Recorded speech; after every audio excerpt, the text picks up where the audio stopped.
Hello, investors. It's Don Vandenbord, Senior Portfolio Manager with Revere Asset Management. Today is Monday, September 11th, 5:20 p.m. Eastern Time, coming to you from St. Augustine Beach, Florida, with tonight's Revere Market Insight video.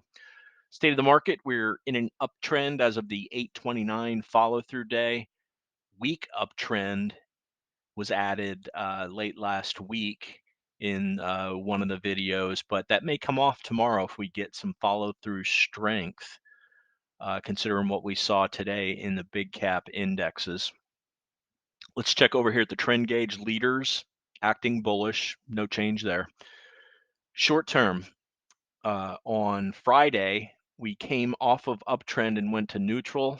Same thing for on short term, same thing with medium term. And that was because of the S&P 500 closing below the 21 and 50-day moving average. However, coming into this morning's session, we were looking at a gap up and we faded pretty quickly, but recovered in the afternoon. Didn't fade completely, not to red, but did give it up, and it looked like maybe it was just going to be another failed gap up, but we gathered strength in the afternoon. Closed near the highs of the day. S&P got back above the 21 and the 50-day moving average. So we've got the green sub arrow over there. We get another close and some follow-up strength below there. We'll come off of neutral and go back to bullish.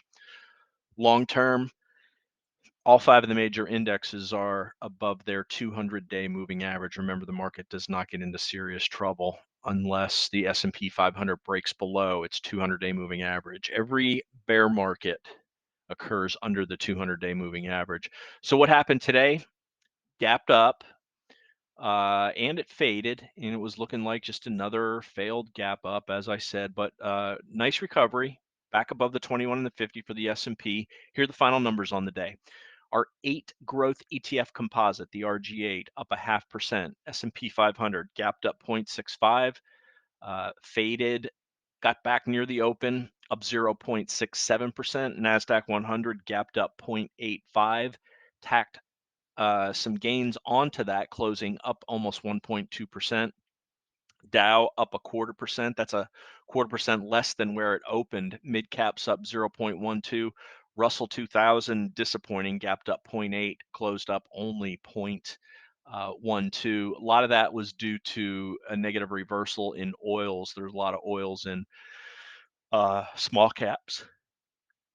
Global 60/40. Bonds held it back today as bond prices came off, meaning yields went back higher. The market's still higher in the face of those higher yields. 60/40 up 0.44%. In-house GROTECTION, our flagship portfolio, up approximately 0.77%. We'll go through the tail of the tape and the finalized 21 over 21. I did swap one out and added 3 new ones. We had 18 as of the close on Friday. After seeing the action today and what we studied over the weekend, we'll discuss the new ones that were added. Let's get to start off with the indexes as always. Start off with the S&P 500. So here's your follow-through day on 8/29. 3 days of strength. Labor Day, down day and Labor Day. Day after Labor Day bad. Next day worse. Gap up on Friday, but faded.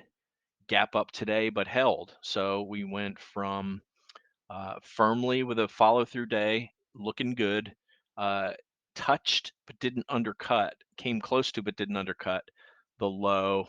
That's 44.31.68. We did undercut it actually on the S&P at 44.30.46, but closed back above it. So undercut of and recover of that key level. And now 2 days finished positive, one disappointingly positive, another one strongly positive. So back above the 21 and the 50-day moving average, back above the 8 also. All trends start there. You got to be above those 3 moving averages and trending higher. I mean, let's go all the way back here to March 29th with the first follow-through day that we had this year. We went from being below all those moving averages and when the week, the prior week ended, to trying to get back above them and failed. failing to firmly above them, and that kicked off a nice rally that took us from right around 4,000 all the way up to 4,600 before pausing and getting us into this latest consolidation, which really is just looking like a big cup and handle. If you take a look at the S&P on the daily chart. Next up, let's go to the NASDAQ 100. This also is kind of looking cup and handleish or like an inverse head and shoulders, but you can see we undercut intraday but reclaimed the 50 and the 21 on Thursday of last week, got back above them Friday despite closing at the low. Strong day today. Let's take a look at a 5-minute chart. You can see what I mean here with the gap up and then fading in the morning, basing, but then we broke out higher with some strength, reclaiming what we gave back and then some on the S&P 500. A lot of this coincided with two things. One, NVIDIA initially being weak. Let me go to those charts quickly. NVIDIA initially being weak, but closing mid-range. You see it open higher and sold off hard, recovered somewhat throughout the day, still down, but less than 1%. And it closed basically right on, let's say, barely above its 50-day moving average. So for now, an undercut and reclaim of the 50-day moving average, but we need to clear this rolled over 21, which has acted as resistance the 3 days today, today and the prior 2 days of trading last weekend. Okay, that's the NASDAQ 100. Let's go to the Dow now. Dow gapped up, faded some, closed right on the 21, faded into the 50-day moving average, back above the 8. Relative weakness today, but that's what the Nasdaq does, or the S&P. That's what the Dow does. It leads during pullbacks, and it lags during moves higher. And that's kind of what we saw. Had a coming off of a pretty difficult couple of weeks there. Speaking of a difficult couple of weeks, mid caps and small caps can't right themselves. Ran into the declining 8 and failed there today. This is the Achilles heel of the market right now. These stocks, and they'd be even worse if oil stocks have been weak over the last couple of weeks, but oil stocks had been strong. This is very much the cause of financials and rising interest rates. Let's go to IWM, small caps. Ran into declining ADMA. Holding the 200-day, we got to continue to hold that, but look how bad this relative strength line is, going back to the failed breakout of the cup and handle back in early August. We were looking really good there. And then a couple of weeks ago, we were looking really good with this harsh bounce off the 200-day moving average, but here we are revisiting that level again. So those are the major indexes. Let's go to the VIX. The VIX has been working in our favor over the last 4 days, and still is today. Closed at the lows of the day, was up quite a while the market was up, and that gives us some reason to pause. But closing again for the fourth day since it ran into the 21 and failed. So this is working to our benefit. We definitely don't want to see this get above the declining 21 and back above that 15 level. That would almost certainly coincide with some market weakness.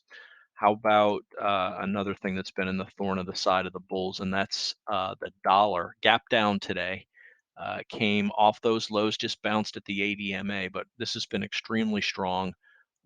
Stocks certainly want to see a continued pullback in there. The big economic data looming is CPI Wednesday morning and PPI on Thursday. So that is something that we will be facing, not necessarily looking forward to.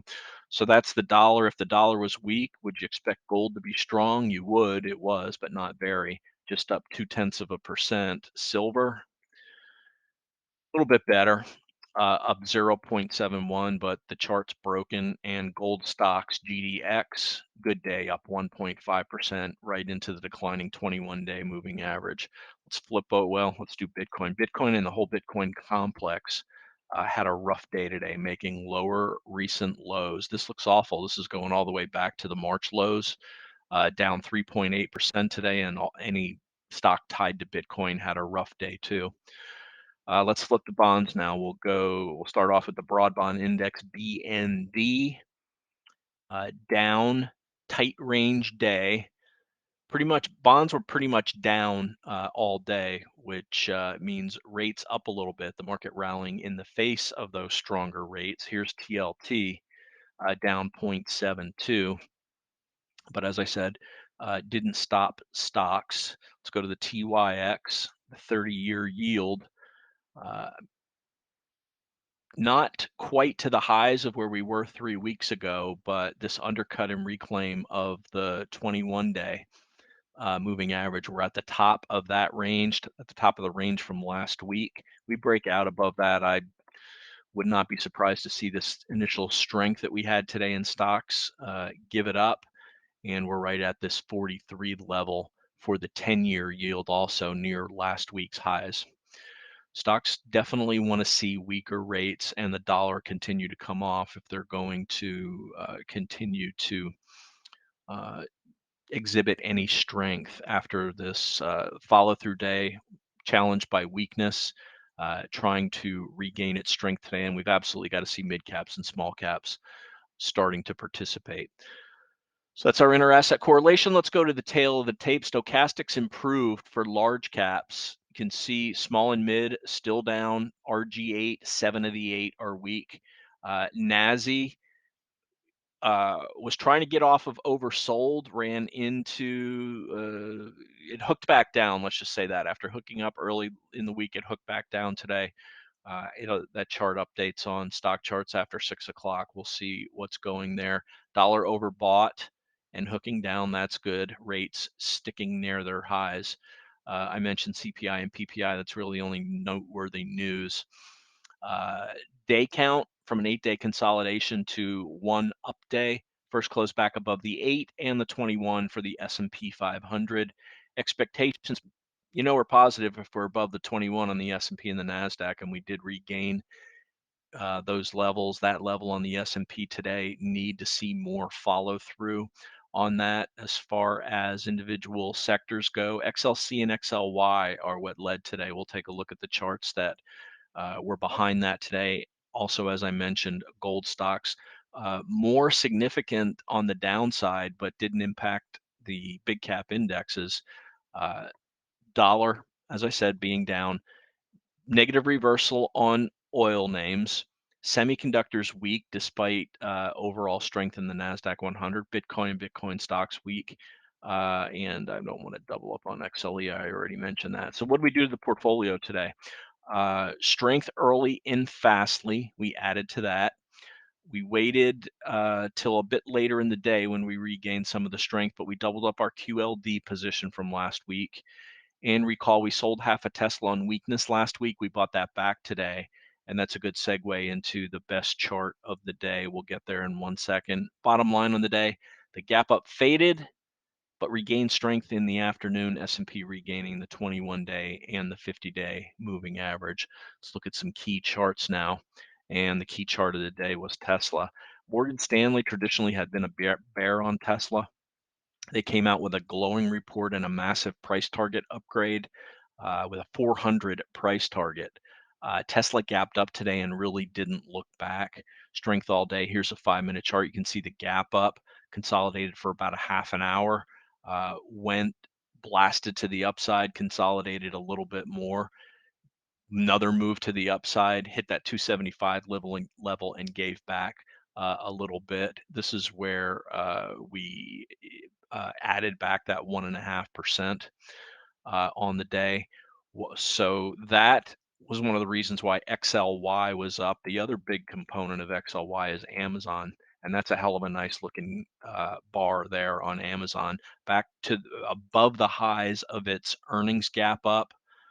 Look how the blue bars are outshining the down days. Good stuff there on Amazon. XLC, a standout too today.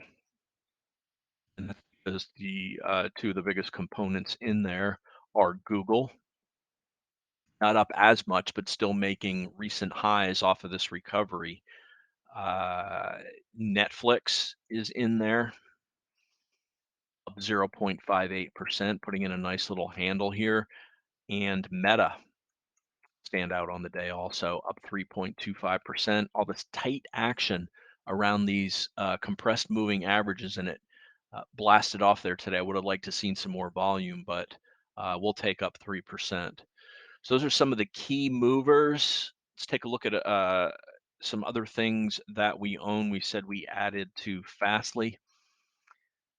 Morning strength closed near the highs of the day. Let's see. That actually closed a lot better than I thought. So we bought it in early. It faded back to this 2310, which was the afternoon highs. Look how support and resistance happen here. So this was support on the pullback on Thursday, resistance as we tried to regain strength on Friday.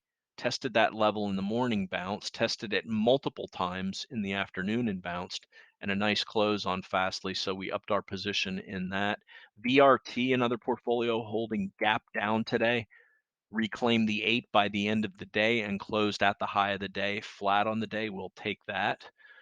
And our largest position, Uber, had a great day today, closing at the top of the range, up 3.6%, breaking above this little handle that it put in this compressed cup with handle. Lot of leading charts are looking like this, just like the NASDAQ 100 and the S&P with this little cup and handle. The ones that move out ahead of that, like Uber, note the big blue ball there. That means it's still in a base and it's registering a relative strength new high. Can't ask for any more than that out of Uber. So the big standouts on the day for the portfolio, the addition to Fastly, great job Uber, adding back to Tesla.